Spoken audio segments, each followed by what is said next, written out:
Did you know there's a part of your brain that you have never used before? It's not because it's broken, it's because the world has trained you to never access it. It's the part of your brain that kicks in after fatigue, after everyone else has quit. But if you learn how to trigger it, you'll not only make better content, have better ideas, but you'll avoid burnout and you won't have to rely on external motivation. And in this video, I'm going to show you exactly how to do that. And real quick, before I get into it, if you're tired of spinning your wheels, not knowing what types of content to create, you're not making any money, make sure to grab my free GPT in today's video description down below. It's custom made to help you make better videos, better titles, and to help you come up with better video ideas. Now, I'll admit, the world is full of distractions, but that doesn't necessarily mean that you have a focus problem. It means you have a psychological leash on your brain. Because fatigue isn't a wall. It's a signal that your brain sends to your body to actually bring comfort. Because 1,000 years ago, comfort meant survival. But unfortunately, in the content game, comfort means death. Because every time you feel tired, distracted, or burn out, your brain isn't empty, it's trying to negotiate with you. And unfortunately, you have been taught to lose that negotiation. So you don't need more coffee, you don't need a moment to clear your head. All you have to do is push past the pain, push past the fatigue, and keep moving. Because the moment you stop obeying the fatigue, you push into a place where real creators are forged. But pushing past the pain is only one part of the equation. Here is where the massive breakthrough actually happens. You can't create consistently if you're surrounded by chaos. Every notification, every open tab, every background noise slowly pulls away at your focus. You don't need more, you actually need less. You need a fortress. And I just want you to try something. Next time you're out in public,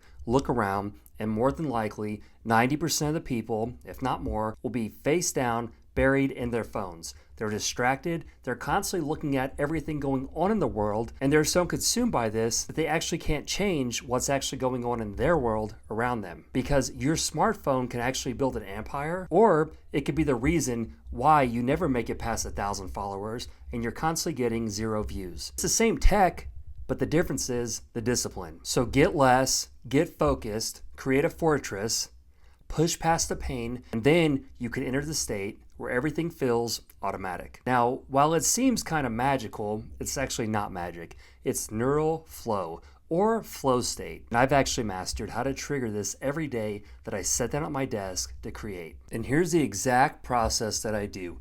Number 1, pre-commit. When I'm driving to my office, I'm committed that I have one mission.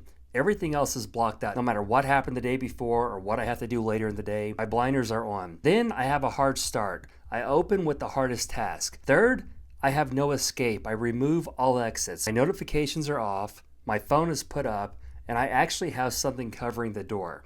Next, I have a priming ritual. So a song or just something that I use to visualize what I'm going to do. For me, I kind of jump up and down, get my blood pumping a little bit, and close my eyes and kind of think about why I'm doing this. What is my why?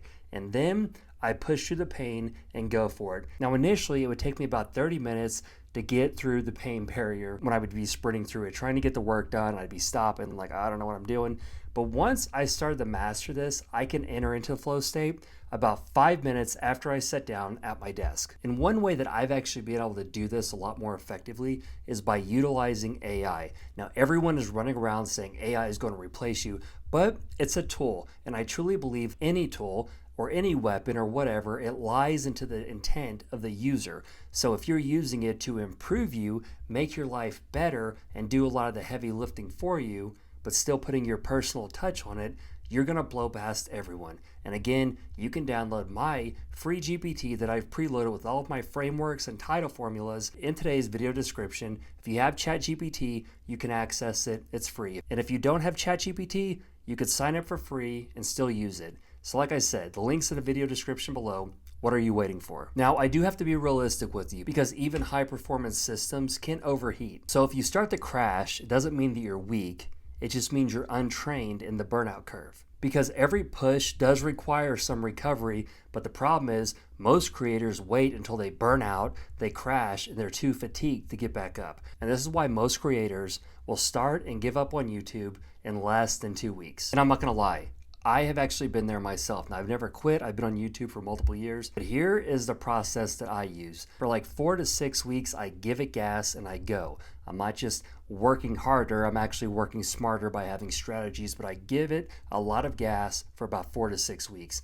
And then for 1 to 2 weeks, I slow down, I put more time into my research, I look at the last 4 to 6 weeks, see what's working, and then craft my strategy for going forward. So whatever worked, I double down. Whatever didn't work, I find out why, I quit doing that, or sometimes I'll even abandon the idea altogether. Now, during the recovery period, the deceleration period, I'm not just getting rid of my phone or not looking at anything because I still have to check my analytics, but my screen time is extremely limited. And I'm also prioritizing my family, my kids, and putting more time into things that are outside of YouTube. And initially, this was the hardest part for me. But think about it like this. You're taking 2 steps back so you can catapult 10 steps forward. Because if you do this, your fire will be used to refine you.